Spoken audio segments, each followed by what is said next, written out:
Alright, what's up, guys? We're back at it again. It's your boy Jackson with the Fanatics Playbook, where we talk sports daily, not just the stats, but all the facts. And look, we're coming off a nice weekend, right? A nice divisional round weekend where we wrapped it up with Brady versus Breeze, clash of the Titans, right? But going in the game, I had a pretty good feeling that Brady would come out on top just because I felt like when it comes to guys like Brady and Mahomes, it takes a superhuman effort to defeat them and beat them, especially in the playoffs, right?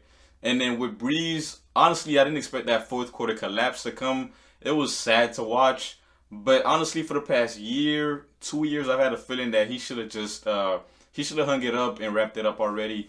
But on his part, I guess if you're gonna go out, you might as well go out trying to slay the dragon, right?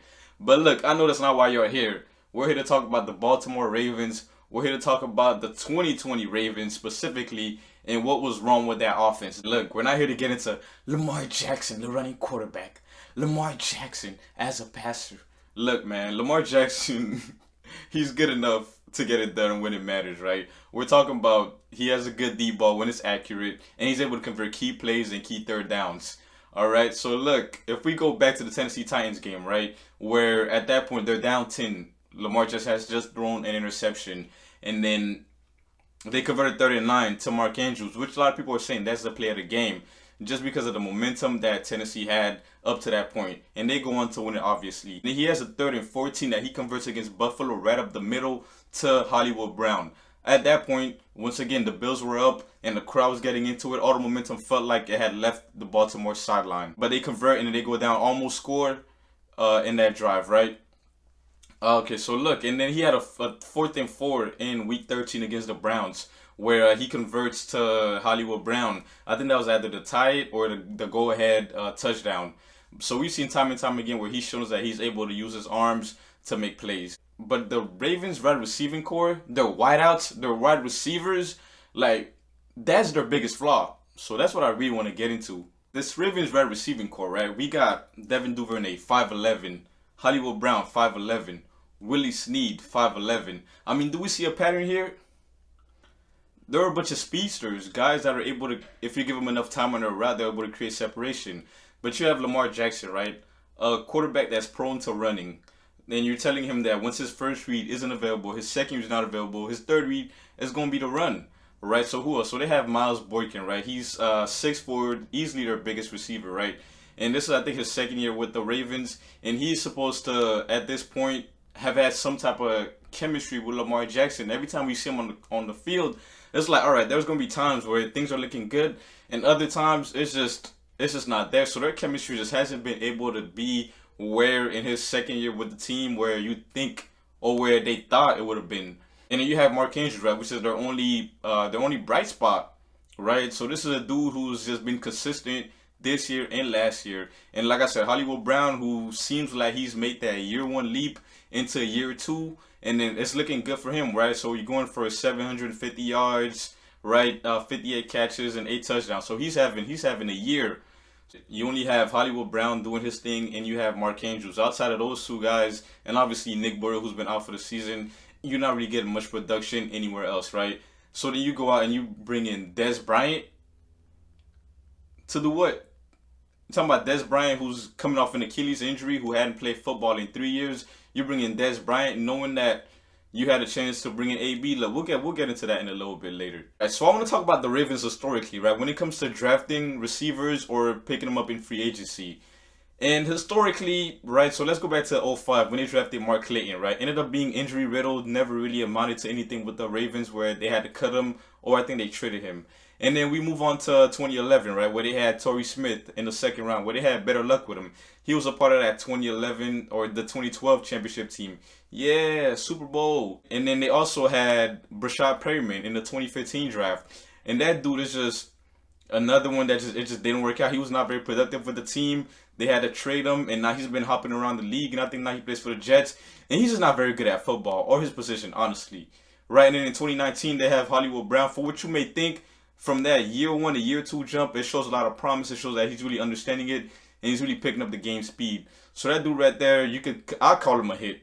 So the Ravens, historically, they're hit or miss in the drafts, but trying to have success drafting not drafting. They're showing to have success in free agency when it's time to bring in receivers to help complete a Super Bowl team, which is kind of like which is the situation they find themselves in right now.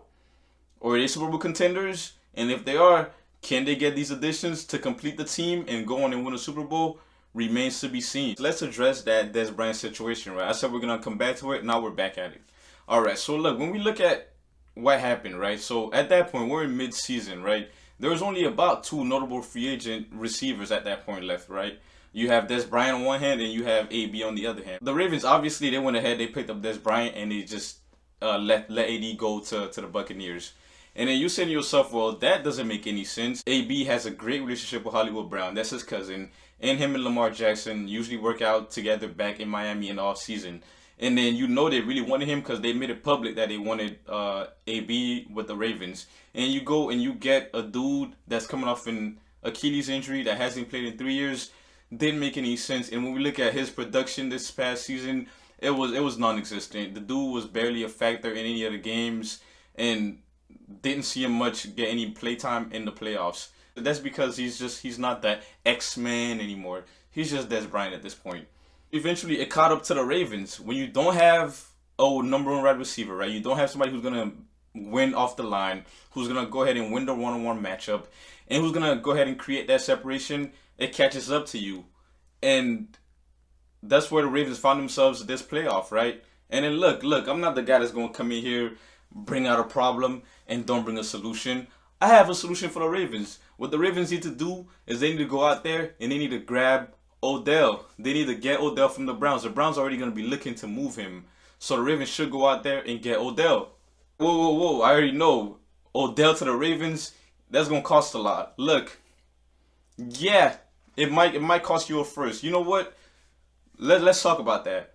Honestly, so for the Ravens, right, that's going to be a real discussion the Ravens need to have, because of the fact that Bradley Bozeman, that center, he is ridiculous. That dude is terrible. I mean, it makes sense why he was a 6th-round draft pick in the 2018 draft, right? That dude is just not a very good center.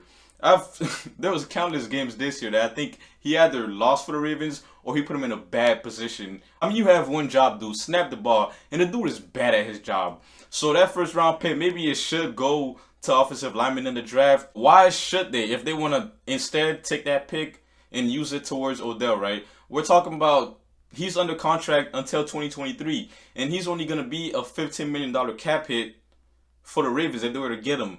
Compared to, if you want to compare him to Amari Cooper, who's a $22 million cap hit for the Dallas Cowboys right now under his 5-year, $100 million extension. It would make sense for the Ravens to go out there and grab him, right? It might cost a 1st and a 2nd. All right, cool. And if the Ravens don't want to go ahead and get Odell, that's fine. There are still a lot of notable free agents out there right now. You have Julio Jones who's going to be a free agent. You have Juju Smith-Schuster, even though I do think the Steelers might be able to work out something with him. But you have Kenny Golladay. You have Will Fuller. And I think AB might be back on the market again. So they should really keep that in their mind, in their back pocket. So there's a lot of moves for the Ravens to make this offseason. Clearly, the Ravens got a lot of work to do, man, this offseason. But look, if you liked what we talked about today, definitely follow, like, and subscribe to the channel. We got more videos coming. We talking our sports daily. Show love, show support. And I hope y'all enjoyed it. Peace.